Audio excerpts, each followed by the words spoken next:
my screen, okay? That's great. Okay, fantastic.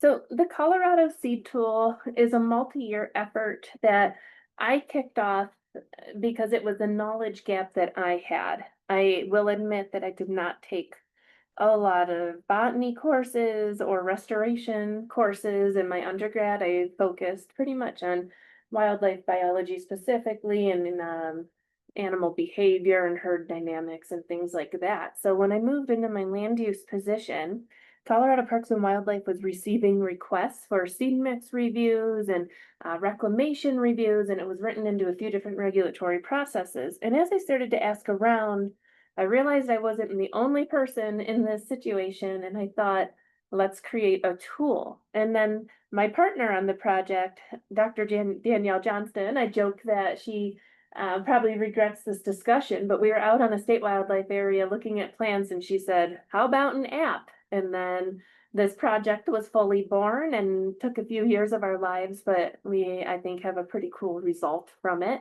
So to access the tool, you can get it either in the Apple App Store or the Google Play Store by searching for Colorado Seed Tool. And you'll see the icon on the right with the green plants and the black border pop up, and that's the app to download. I'll go through what the app does, and then I will talk about a practical application of the app, and then we'll open it up to question and answers. One of my biggest touch points throughout this project was that the app had to be intuitive and user-friendly from the start. So I wanted the workflow to be simple, accessible, and informative, and it had to work the first time that people tried it. We've all had apps that are frustrating, especially the data-heavy ones, and it was really important to me that this be accessible. So what can I do? The app will either generate a seed menu of candidate species that are likely to establish at your site, or alternatively, you can take an existing seed mix, put it into the app, and it'll verify the establishment likelihood at your location and for your management goals. So you can refine your seed mix using this app. And what do you need? You only need a general knowledge of your site and identification of what your top 3 management goals are. We'll get into site criteria in a little bit. And then what do you get? The output is a detailed shareable PDF that can sometimes be overwhelming in size, but I'll explain how to efficiently utilize it. We produce a lot of information, but you're going to get a lot of details on what to put in the ground to meet your management goals. We have also updated from our beta testing feedback to include a spreadsheet that's workable for creating your actual seed mixes when you're looking at ratios of like grasses to forbs to shrubs or your PLSS. You can get into a much deeper analysis by using the PDF. Okay, so this is your welcome screen, and this is where you choose your initial workflow. So I will walk through producing a seed menu. So this is like you have a new property, you have a new site, you've looked at it and you've identified that it needs restoration and you want to be as effective as possible. So you don't have an existing seed mix, you're starting from scratch. Next, you'll put in your project name, and I recommend being as detailed as possible on this screen. In order to get into the workflow quickly and keep the app simple, we did not go with a username, password situation. So once you generate your project, you either have to save the results or go back and regenerate your results. There's no logging in and like checking your history. It's just to simplify the workflow. The next screen is a pretty lengthy list of management goals. It has the top wildlife species that we reclaim for within Colorado. And then there are also additional goals like livestock grazing, pollinator habitats, and a few others along that line. And then the next screen is species type. You can either do native only if you're going for a full native reclamation or native and introduced. So with both the management goals and the species type, we didn't want to be narrow. We know that some agencies and entities have a mandate to seed with native only, but the reality is that in habitat restoration in the arid West with our increasingly altered climate patterns, introduced species can be really helpful when strategically deployed at a site. And then also Agricultural practices are not always incompatible with wildlife habitat and often can help uplift habitat for wildlife species. So, agricultural practices often use introduced species as well. So we wanted to provide the option to either have a narrow scope for native only to meet certain management mandates, or a broader scope with native and strategically deployed introduced species. During our beta testing period, we had a more limited selection of plants, and so we did add this facultative wetland species filter option. So if you know that your project is pretty upland, you're gonna select no. If you think that you might have some wet meadows or swales or some areas that hold a bit more moisture, you could select to include facultative wetland species. And we went back and forth on this. This app primarily addresses dry land conditions without manipulated water regimes. So this isn't for, it's not that it's incompatible with pastures that maybe have some irrigation for part of the year. It's just that these seed mixes are intended to work on natural landscapes that don't have a lot of human management. And then on the flip side, the reason we did not include wetlands only is because restoring wetlands is typically more complex than putting down a seed mix. Oftentimes, the seed bank is still intact in wetlands that need restoration, and it's more of a water regime management situation to restore those wetlands. Or if you do need mechanical intervention, you're going to be using plugs. So there's a lot of legislation and jurisdiction over wetlands. There's a lot of experts, and so we just didn't include wetlands in our app. So then you're getting into your site criteria. You're going to enter your county, you're going to enter your elevation, and you're going to enter your precipitation if you know it. And that throws people off because precipitation seems like a critical part of your seed mix. But the way that our algorithm works, we wanted to address changing climate patterns, and precipitation actually is not required, because some sites, if you study them over like a 5 to 10 year period, they can vary quite drastically in the precip that falls. So it's not as important as it may first appear. And then on the next screen, you have soil texture. If you don't know your soil texture, you can always ask an expert. You can send out a sample to CSU. You can also select unknown. If you select unknown, you're going to get a wider span of outputs in the PDF. It's not going to be as targeted for your site. So the more information you put in on these optional screens, the more targeted your list will be.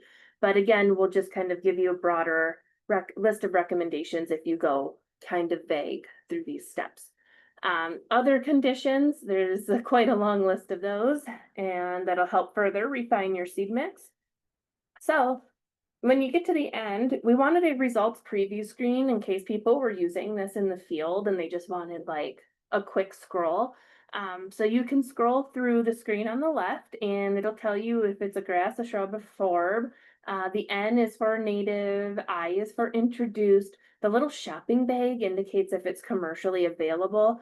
That's a tricky part of our database. We tried to include the shopping bag on species or cultivars that we know are commercially available. Just because it's not available, though, doesn't mean you shouldn't ask for it. But it's just a quick indicator if you're trying to figure out, what do I want to do here? Okay, I've got a native plant that's available and it meets my goals. You'll also see some helpful tags like proven, or info or caution, and we'll get into what those mean in a little bit. I'll go through that in the PDF. If you clicked on one of the results preview species, it'll bring you to an expanded information page, which is what's shown on the right. And that is also scrollable. There's a lot more categories here, but it kind of gives you a snapshot of what the database has related to that plant. Okay, so when we did our beta version, there were a few things we had to come into compliance with statewide regarding accessibility. Our color scale for our beta version, if anybody used it, was different. It was not impaired vision friendly. So we have a new color scheme. We have this really cool periwinkle and this gold. It's supposed to be a little bit more visually impactful for tool users, and we also have our fonts and everything else updated to be readable, screen reader friendly, all of that. So on your left side of the screen, you have an adaptability key. So what this tells you is if this species and variety is adapted to your site conditions that you entered in the workflow. So proven means that during our information collection, we have a high degree of confidence that this species will establish at your site. Um, it since we're producing a seed menu, this chart will never show you things that don't work. So your scale is pretty small. It's adapted to proven. So only things that work are going to pop up. And then you have our little comment tags like caution, info. Caution are like things that you really want to know before you put the plant in the ground. Info will give you just an expanded guidance on, how to make this successful at your site, but it's not as like dire as a caution. And then in the qualities column, we have some pretty self-explanatory categories like, is this a perennial plant? Is it native or introduced, commercially available? And then what is the tag for it? Is it upland? Is it facultative? That sort of thing. Precipitation, if you it'll say the minimum that's needed, and it'll say if this species meets or doesn't meet your precip, and that will look a little bit different depending on how you worked through the app and if you did enter precip. And then your management goals on the right are going to show kind of the same key, except for it includes the white box of no info. So since you can enter up to 3 different management goals, you might have a plant that will work for elk and mule deer, but maybe isn't super palatable for bighorn sheep, or we don't have information on if bighorn sheep will select for that plant. So you might have a best and then a lighter blue and then a white. And so you're going to look at this chart on the far right for your management goal adaptations. I pulled the database slides out of this presentation because our algorithm explanations are pretty lengthy and in the weeds. And if anybody would like to know how the algorithm works, I'm happy to send along more information. But how we built this database was we had a team of internal CPW subject matter experts that met to review plant materials, site conditions, management goals. We had a number of great seasonal employees who are listed at the end to provide credit, who did they probably went cross-eyed working on this database. It's a monster. There's so much information in there. And then we had another team member build an app behind the app where we could enter all of our discussions. We could take in subject matter expert interview feedback and paint it by county, score things for either not recommended, no utility, or no info, all the way up to proven. And proven, again, means that either these experts said, absolutely, this works under these conditions at this location, or the literature strongly supports that it's, great for elk habitat or greater sage-grouse or prairie chickens, things like that. So there's so much that went into the database. This presentation can be an hour long if we wanted to get into it, but I thought I'd keep it kind of high level for this. Over the beta period and the version 1 launch, we took a look at, what management goals were being selected the most. These numbers are out of date, but the categories are still the same. We were really surprised to see that people were selecting for pollinators the most. So we're starting some internal discussions about how to continue building out our pollinator recommendations. And then it wasn't really a surprise to me that the big game habitats combined were the second largest. There's just so much big game habitat in Colorado to rehab. And then all adapted plants was third. And there are some species where reclamation work is critical, but perhaps not the highest volume of projects. And that's where you have like your sharp-tailed grouse and your greater sage grouse. And I get really excited about those projects, even though they're fewer and further between, but they're just so impactful for species that are really delicate on the landscape. So since the tool launch, based on anecdotal feedback that we've heard, there's been a minimum of over 3,000 acres of wildlife habitat treated with these recommendations. And that's pretty exciting. I think it's probably a higher number than that because we don't ask all the users to report on their projects, but that's the number that we know for sure. So I wanted to get into a case study and show Hey, how Danny, quick question. yeah, If you don't Carl. mind me jumping in. I'm curious about the users for your beta testing. Were they any kind of demographic? Was it landowners, ranch owners, or was like what did that kind of look like? What was Yeah. the general kind of user group you were looking at? It was anyone and everyone. So we started with an internal push at CPW. We asked everybody, regardless of their job title, to please download it, use it, ask questions.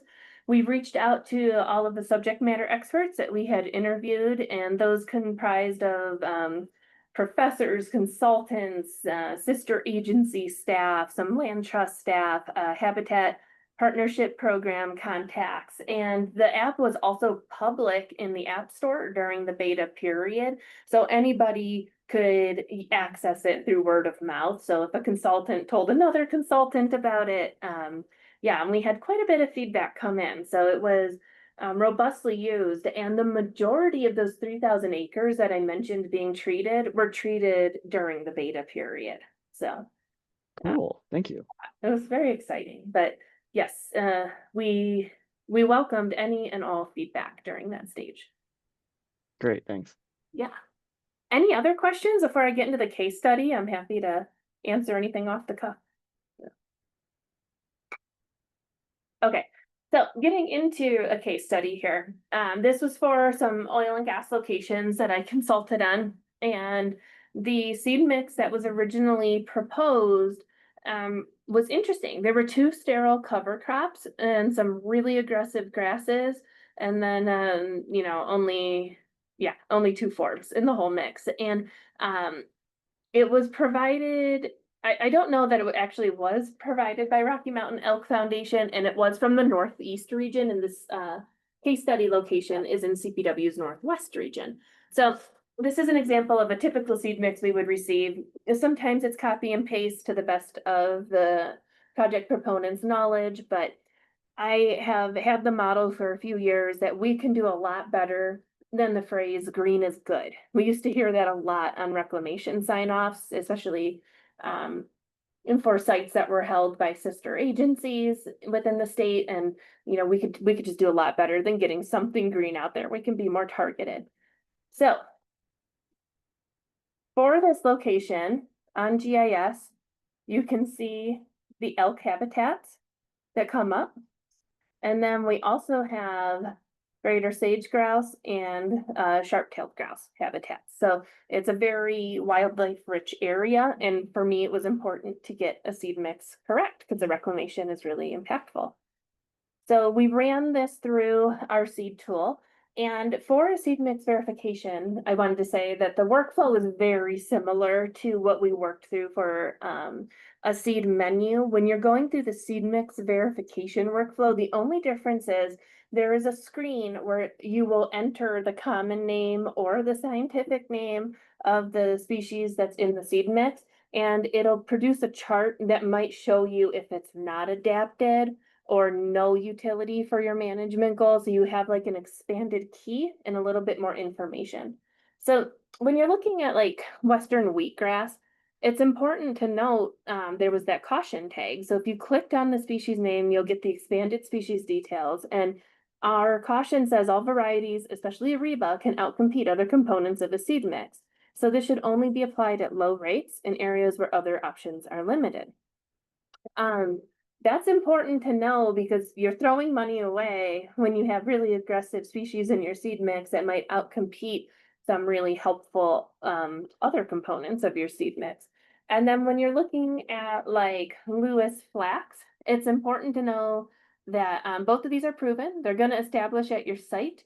But, if you have a native management mandate, seeds sold as native Lewis flax may actually be non-native blue flax. So it's important to know if you have like management goals to meet. And let's see, the ultimate outcome of this consultation was that we recommended only one sterile cover crop. We let the project proponent know that the western wheatgrass, especially combined with some of these other grasses, would be really competitive and would outcompete the money that they spend on their forbs. So Mhm. I recommended removing one of the sterile cover crops. Actually, this one was so aggressive. I recommended removing both sterile cover crops, the barley and the triticale, and removing the western wheatgrass because the squirrel tail and the sandbird bluegrass had such a high chance of establishing, and then they could spend the money saved by removing three different species on increasing their forb ratio. So there was a lot of narrowing down that we could do with the seed mix that actually ended up representing a cost savings. One thing that I heard a lot when we were launching this tool were project proponents saying like, well, I've already bought a ton of seed mix. I don't want to spend more money, or you're going to recommend really expensive borbs or things that I can't obtain commercially. And we tried to get around that by um, showing some of these examples where a more targeted seed mix will actually save you money and increase efficacy. So I debated on leaving this screen on up in the presentation, but I think it is helpful for land trusts still. If you're talking to a landowner, I wouldn't, or to a coworker, I wouldn't present the tools producing an actual seed mix. You're going to get that massive PDF with a lot of information outside of the chart that I showed you. You're also going to get like a bloom up period. There's a few other pieces of information, and then those species detail pages, they can take up a lot of space. Like sometimes your PDF is a couple hundred pages long, and that can really intimidate people. So it's not giving you like, here's your top 6 species and here's your grass to forbs to shrub ratio. It's just giving you your candidate species or analyzing that seed mix. You still need a professional, or you need to go on our forum and use our seed mix calculator to reach a full seed mix. And that's where having that spreadsheet download that comes with version 1 can be really helpful for manipulating. So what I do, let me go back to the chart. Sometimes we're under a time crunch. And what I will do is when I print up my PDF, I'll print up this seed menu suitability chart when I'm trying to figure out what seed mix do I want to put in the ground. I'll go through and I will circle the species and varieties that are proven to work at my site and that are the darkest blue for my management goals. And that's the subset of recommendations that I start with. And then I'll go to the seed mix calculator that's found on our forum and it's linked within the app. And you can start working on your ratios of grasses to shrubs to forbs. You can start working on PLSS, whatever else you need to do to get to your final seed mix. So it's really can be as simple as circling the dark blues and then building your seed mix out from there. Um, I recommend using this tool anytime that land trusts or partners are reviewing a proposal that has ground disturbance and habitats that the tool works in. So take a few minutes and look through the management goals and kind of have them in mind if you're in some sensitive wildlife habitats. I recommend using the tool to review any proposed seed mixes because you might catch some things like I caught in that energy seed mix. And you're not going to be writing comment letters, so that bullet point usually doesn't apply unless you're working with a county or something as a referral agency. Sometimes you could offer some expertise in that capacity, depending on your mission and your relationship with like your county or your municipality. You might be a referral for.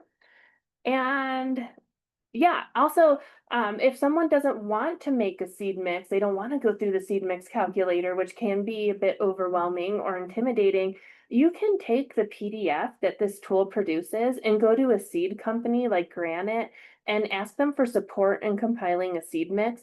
We've had really positive feedback from that as well, where people have said, hey, I generated this. I'm not a restoration practitioner by trade. Can you please help me? Can you tell me what's commercially available and what seeding rates I should be using and all of that? And, these seed companies are businesses. They're looking to make a sale, and often their consultants, their staff are available to consult with you and help you reach the best seed mix for your site. Before we get into expanded Q&As, I wanted to leave this acknowledgement slide up for a bit because this was such a heavy lift internally at Colorado Parks and Wildlife. I mentioned yeah, I'm a project lead. I talked about Dr. Danielle Johnston a bit. Eric Newkirk is the man behind the app who helped us collect all of our expert feedback and kept us organized. Terry Poley provided a lot of admin support. Ben Wasserstein took over for Eric Newkirk on supporting um, all the products that we had to influence our final version one. Like he's helping us maintain our database and work with our vendor to share information between our database and the live database that hosts the app. I learned so much about tech and app development in this process that was all foreign to me. Our technicians that have been on, we could not have done this project without them. Some have gone on to grad works, some have gone on to permanent conservation positions, and I'm so proud of all four of them. We've just been incredibly lucky with the people that we hired. And then our internal work group, this list actually isn't even comprehensive of that because we were pretty much flagging anyone who would give us their time and begging them to provide input.